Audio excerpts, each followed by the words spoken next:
RE9 is set to release on the 27th, so I've set myself a challenge to platinum every single Resident Evil game before then, which begs the question, can I do it? Absolutely not, because that's exactly 1 week away and I have a life and I also have to edit all the videos on top of that and I physically don't think there's time. However, I will give it a good go, starting with Resident Evil 8.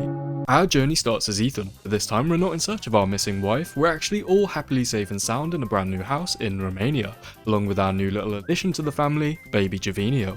Our wife then demands we take our baby to bed, so as a good obedient husband, we do as we're told. As we do that, let me discuss the achievement breakdown. There are 50 achievements in total and I broke them up into smaller categories so it's easier to understand what we're actually going for. After we lay our baby Javinio down, we give her some words of comfort to rest well. Daddy won't let those weird fairy tale monsters get you. We get our first achievement by rolling this ball into the study, however I'm a little slow and didn't realise I had turned off achievement pop-ups. As our wife is setting the table for a beautiful dinner that she made us, she gets fucking assassinated. Chris then takes our baby and when we try and retrieve her back, he leaves us with a stern warning. I said get your hands off her! Ethan, no. We then wake up in a crash site because we had a woman driver. No, that's not funny. Making our way through the beautiful snowy woodland, we stumble across a house which we immediately end up ransacking. When we leave, it suddenly becomes daytime in the span of 2 minutes, but I'm not one to argue with continuity, as we're honestly probably not that far from a neighbour's house and we can just return to living as normal. Oh fuck. So it appears Dracula is our new neighbour, but fear not, as I'm sure there's some friendly faces out here willing to help us. Luckily for us, we encountered a stormtrooper, but that's alright since 2 seconds later he gets fucking eaten. All the village crackheads get together to gander at my amazing cologne as they sit in amazement that I don't smell like damn fags. We spot an old woman and check on her to see if she's okay, but she ends up just completely laughing in our face about our dead child. Moving on from the trauma of our dead child, we get our second achievement by shanking this goat. I meet some people that I'm proud to call friends, they die, I enter a castle, and immediately I'm gagged and restrained by a strange man.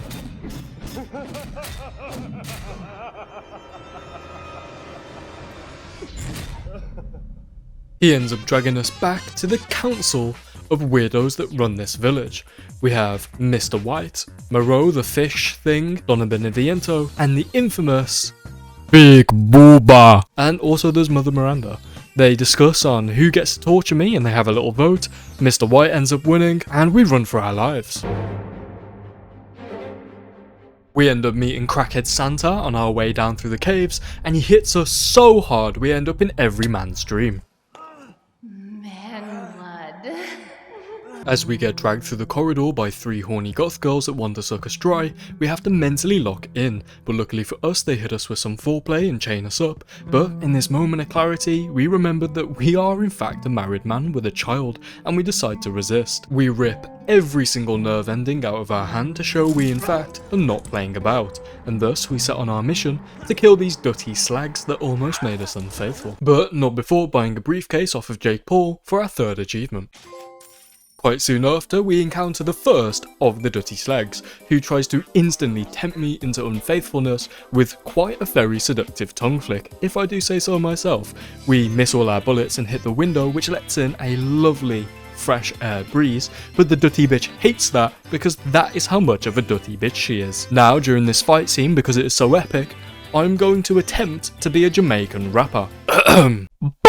Anyway, this fight is actually quite easy. We just go, shoot, gun to their face, what, shoot, gun to their face, and she's dead. We collect her remains from her body because God said nothing about necrophilia. We collect a bottle of wine and get our 4th and 5th achievements for equipping an attachment for the first time and unlocking a drawer with a lockpick.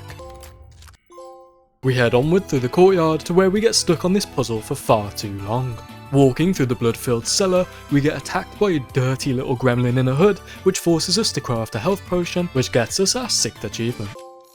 We soon find ourselves spying on Lady Dimitrescu like a filthy little pervert, but we're not that good at it since she catches us and forces us to confess that we indeed did not rail her daughter. Outraged at this, she decides to body slam us through the castle floor, warning us that she will get us to sleep with her daughters. Ethan, like an absolute tart, says, we'll see about that, in a fucking stupid little gimpy voice, so Lady Dimitrescu chops our fucking arm off. But don't be too alarmed since Ethan just fucking glues it back on. Fair play, lad. We played this little minigame which is quite fun for achievement number 7. And immediately after, we end up fighting the second of the dirty slags, which is pretty easy because, as we all know, whores have a minus 25% health penalty. Crazy witch. Crazy witch, get it guys, cause not bitch, witch, cause she's kinda witchy, but she doesn't do any spellcraft, she's just wearing a black gown. Ethan, you We then take out our rage on the third sister immediately after, and I got really close to pounding my way to happiness, but instead I just put a bullet deep into her skull. You can't be serious. After learning that all her daughters had been subjected to the grave, me and Lady D had a true heart-to-heart stare down where I think we really got through to each other. She shouldn't force her hot goth girls upon me, and honestly a simple no from me would have been fine instead of executing them. I believe we truly squashed this beef. Ruined everything. In the end, it seems like she still holds a grudge, so we kill her too and loot her corpse for later purposes. This is also where we pick up the first of our child. Yes, that's right, my kid's legs are in a jar. We visit Jake Paul, who laughs in our face that our kid's legs are in a jar, and tells us to go to the house with the red chimney like he's some sort of old wise wizard, but in reality he's just a fat prick.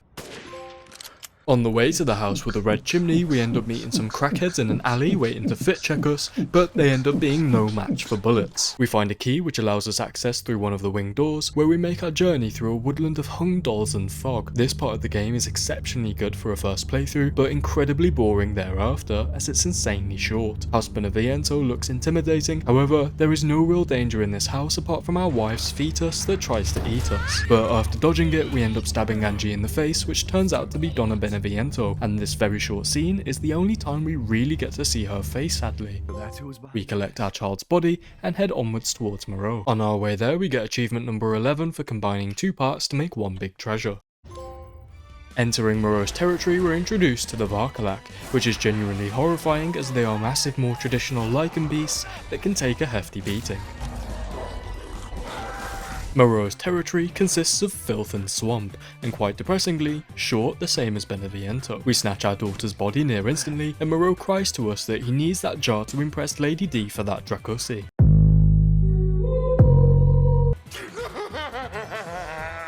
However, he sniggers under his breath, and when we ask what the fuck is he doing, he tells us that he's leaked shit so large out of his fish arse that it's blocked the exits and we can't escape. The area is incredibly short, so I'll quickly sum it up for you as there's nothing really of any importance happening here. We take this boat to a dam where we end up meeting the legendary boxer Jake Paul, set up in this dingy little building, although the lighting does look nice. Atop the windmill, we look across the entire map designed for this area. We will literally run in a circle and come back on ourselves to release the water from the dam and fight Moreau, which is the easiest boss fight in this game. He really doesn't do anything but sit there like a fat slug and take bullets to the fodder. Every now and then he will jump up on his platform to piss all over us, but it's easily blocked by hiding under this canopy. We take a small break from main story and collect stuff around the village, resulting in us getting another achievement for setting this little prick on fire. We get one more for opening all outhouses around the map.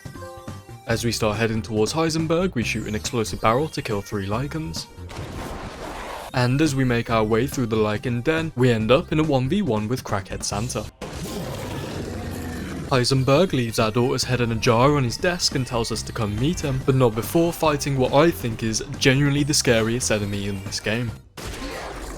We put all of our daughter's body parts into this chalice, which unlocks a bridge, which allows us to have a little talk with Heisenberg where he offers us a very surprising proposition.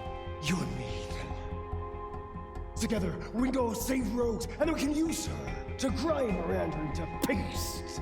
My daughter is not a weapon. Fuck you!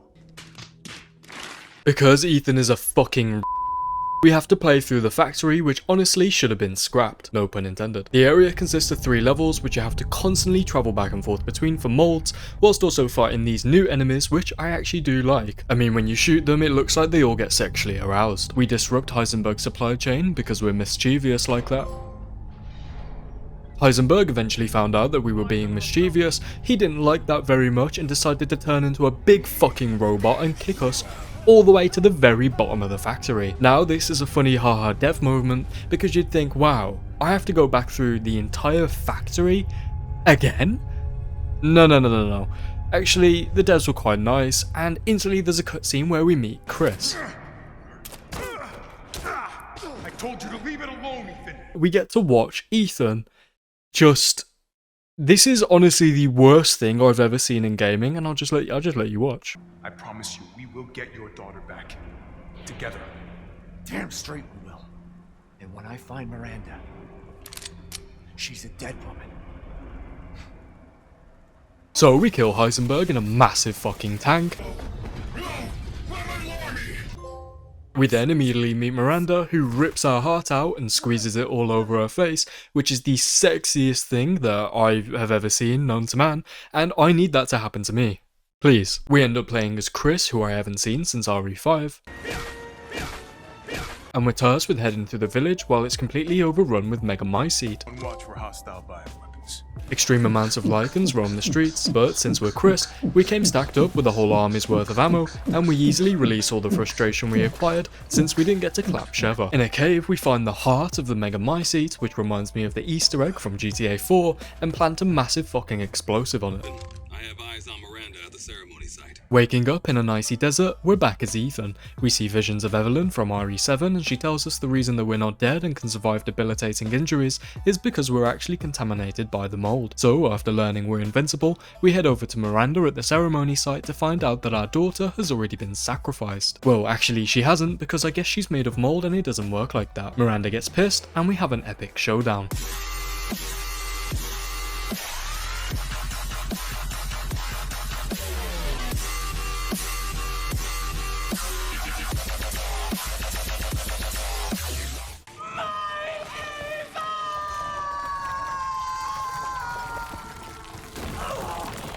We end up getting our daughter back fully unharmed, and in true climactic fashion, instead of simply escaping altogether, we decide to sacrifice ourselves since realising that actually, Mia is an insane bitch and I should have just robbed those goth girls.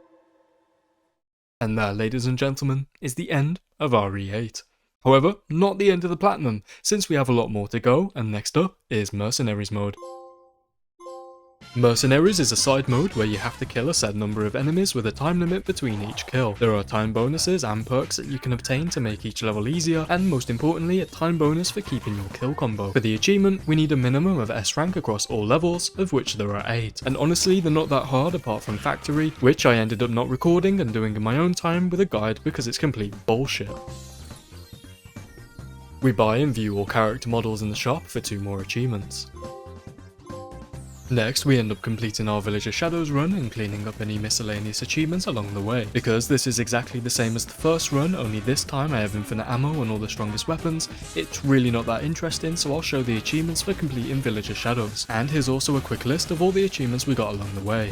This way the video isn't dragged out for an extra 2 minutes of just random achievement pop-ups. And last but not least, we have the final run of RE8. Knife only. Now don't get me wrong, it's definitely not the easiest thing to do, but it's definitely not hard, so I'll go over some of the crucial areas. The Lady D boss fight isn't as hard as you can imagine, as she will stand there quite patiently as you stab her. Moreau isn't a challenge either, as he does the same. Heisenberg requires you to use the tank, so his fight is the same as all of the runs. However, in Chris's section it can be quite difficult using the knife, as when trying to blow up the mega mycete wall you have loads rushing you, and it's really not that viable to use the knife to kill them all, so good timing is needed. Immediately after that, the massive lichen has to be killed with only a knife, since using the laser target will void the achievement, and this big bastard has quite the health bar. And finally, Miranda, who isn't that much of a challenge either. Either way, I want to say thank you all for watching. Please leave a like and subscribe, comment down below future suggestions for games that you want to see me platinum, and I'll see you guys in the next one.